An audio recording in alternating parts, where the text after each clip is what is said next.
Sabar. Dia belakang. Belakang tu ada kedai makan, masuk tu 2 bilik rumah. Dah maksud nak pergi Jaya tak gaduh dah siap-siap jalan kaki dah.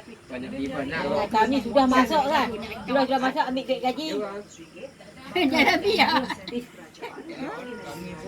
Dapat duit gaji, pergi Jaya doktor betul-betul mana kita ni dapat duit habis, dapat duit habis. Depa Dia gigit. dulu.